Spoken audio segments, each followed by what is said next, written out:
T-Man 978 Chill Review. Hello everyone. Interrupting my Mysterio review, or my Molten Man Build-A-Figure Wave reviews, is this McFarlane's Mortal Kombat Sub-Zero. We know this is Mortal Kombat 11 Sub-Zero. I've been wanting some current day Mortal Kombat figures for a long time. I know Storm Collectibles are basically, they're the same scale. I believe both lines are 7-inch. So, but these aren't as bulky as Storm Collectibles. And I'm super interested. I really want Scorpion bad. I've been wanting a Scorpion for my collection for a long time. So let me open it, mess with it, and come back to you. Alrighty now, here he is out of packaging, and I can tell you that this is the best McFarlane figure that I've played with so far. And it's not 100% perfect. I wish I could say it was. It pisses me off that I can't, because I really like it. But let's get into things. Of course, he comes with one of these stands that says Mortal Kombat. It's the just basic Mortal Kombat, but like I said, he is rocking his Mortal Kombat 11 style right here. So yeah, when it comes to these figures, the only thing, let me just say this right now, the only thing stopping this guy from like taking Storm Collectibles out is the fact that it's a budget figure. If they decided to do $25 or $30 figure, I don't know how much it would cost to give us some extra hands instead of just these grippy hands that can double his fist. Like if they actually gave him fist and maybe some gestury martial arts hands, and maybe threw some paint on these accessories. I'll get back to the accessories. I don't know how much that would cost, but if they did all that, this thing would be friggin' giving them a run for their money, like seriously a run for their money, because the actual action figure is awesome. It's excellent. It's multi-layered plastics and whatnot. Like you have this right here covering his crotchal regions, and you have this, and you on top of that being just a cover, it has like all these decorative weapons on it. Like you can't actually use these, but I don't think you actually use any of these in a game.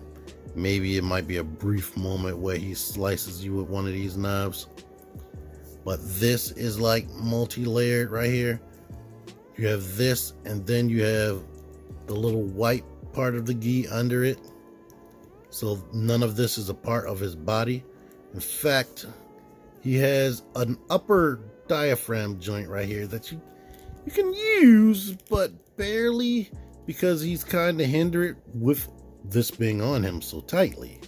If it was a little bit loose, you might be able to use it more. He mostly only uses this ball down here to crunch forward and go back and whatnot. Well, yeah, you can see all these details all around them. The face is great. That looks good. Yeah, it looks better out of packaging. You can see a scar. You can see all the textures. Now that we're up close, let's look at the textures on his outfit and whatnot. So yeah, and he has little knives and whatnot all over the place. So that's cool. You know what's cool about these weapons? Not only can he just summon them out of nowhere, but he can make them decorative and symmetrical. That's an awesome power right there. But yeah, if it had like some white blending into this, like Jazzwares with their weapons, you would see that they would do stuff like that. But maybe this is a bigger figure. I'm pretty sure they blew all the budget in his articulation sculpt and everything on this guy. So yeah, I can give them a pass on that. And here is this frozen skull slash spine. One thing makes me wish this was painted is you can see the eyeball hanging out right there. So they may use this in different colors. Like they might make it white. Hopefully if they do that, they'll color the eyeball. They might make it red. You never know. To get him to hold it, it's the basic push it through as far as you want to go down there, right there. And for the spine, I like to go through the thin part right under the head. Push that through the fingers. I mean, you can pry the fingers open all tiny taste, but they are rigid and don't like to be pried open. So yeah, there you go with that. You can maybe freeze a skeleton that was on the ground and bash somebody across the head with this. But yeah, of course he can dual wield. I think he does that. He does that in the game at certain points during his combos. So you got that going on right there. But now let's get into this articulation. Let's start from the bottom. He has this toe motion right there. And it's funny the way his feet are shaped. The ankles are tighter than the Fortnite dudes, luckily, but it's on a universal ball, so you know how you gotta get ankle pivot and stuff with that. But I still find that there's a little bit trouble getting him to stay balanced, unfortunately. He has double jointed knees. You can see how this is sculpted right there. It looks like he doesn't have access to double jointed knees looking at that, but you can bend this, or it's really tight, you gotta like force it to go up, and it does work right there and gets him that. Here's one thing that I'm happy about. I've been wanting this ever since I've been playing with the Fortnite McFarlane figures. A swivel above the freaking knee right there. Why I've been wanting that so bad is because you know this swivel right here that they have right there, because all of them have the same joint right there, is trash, and it's even worse trash on him. So I guess they've realized that this is a ninja type character. He needs to have that articulation. The legs can kick all the way out to the side. And here's that joint I was talking about. Technically it can swivel in there, but barely. The leg can kick out all the way, kick all the way back, maybe even better. I showed off this diaphragm joint right here. I mean, you can twist this right here a little tiny taste. It's easier to do if you put his shoulders out, which this one is really, really tight. I would say instead of trying to break that post in there that can do all this motion right there like all the rest of the Fortnite. I mean, I keep saying Fortnite. McFarlane figures is really tight. Just be careful if yours is tight. I would bend it at the base so you don't bend this or stress this peg right there that allows this swivel right there. You get double jointed elbows, universal motion up in that wrist. And here is where I have to complain. Now straight on, there's no problem. His neck is on a double ball post plus a ball at the bottom, just like the other figures. So you can look down a good bit. You can look up a good bit. If you push all the way up, the head comes off, just like the other figures. But for him, it's a little bit worse. A little bit because you have this like floating piece right there. So that can come down like that. Or you could put it down there to make it like that. But now it's looking a little bit better. When you turn, the problem is when you turn the head, depending on how you have it, you'll see that post a little bit, and that may bug you because maybe you want that to be going all the way down. I mean, it does look like a neck under there at least, but let me let y'all see. Now the shit don't want to come off. Look at that. It's on this, and we got this right there.